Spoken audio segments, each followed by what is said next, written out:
I'm from Cobb County, and if y'all heard the story of the shredding truck in Cobb County that shredded evidence and documents from the 2020 election, and the crazy person that chased the shredding truck, well, that was me. And so there's pretty much nothing I won't do. Being a friend of mine, Susan Knox, it was like, honestly, it was like a Thelma and Louise moment, I will tell you that.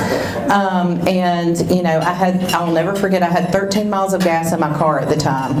And so I was like, we were on a 3-week call with somebody, and it's like, pull over, and she's like, I'm coming up behind you, I'm going to grab you. So I pull over to a racetrack, and she picks me up, and we're following the shredding truck. So that was the beginning of actually being involved in GOP politics. Now, I had worked on campaigns. My father was an attorney in Cobb County, come from a legal family, and but I was in the background, and I didn't get involved in the GOP until then.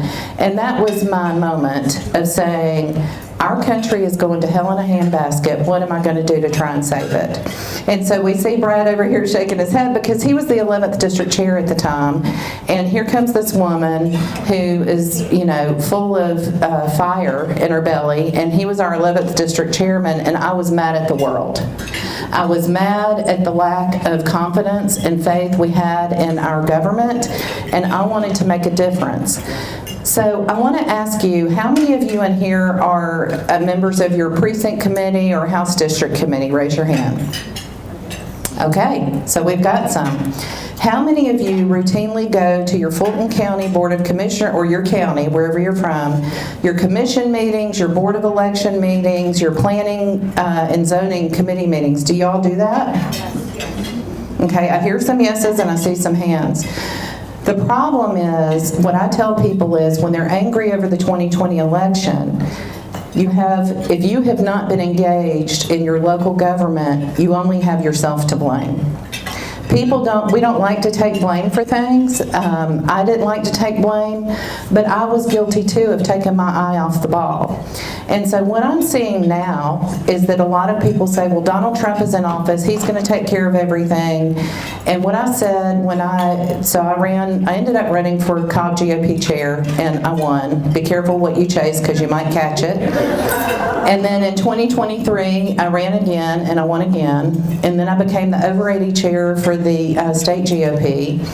And then last year, I ran for first vice chair of the Georgia GOP, and I won that. And so I started out as a nobody from nowhere doing nothing. And now I'm somewhere with a lot of people doing 100,000 different things. And so my story is one where you can say an individual who is a nobody can make a difference. And I'm very thankful for that. Very thankful for that. Thank you. So I just wanted to tell you that together we can all make a difference.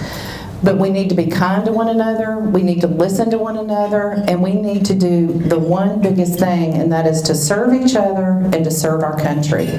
And that's my message for today.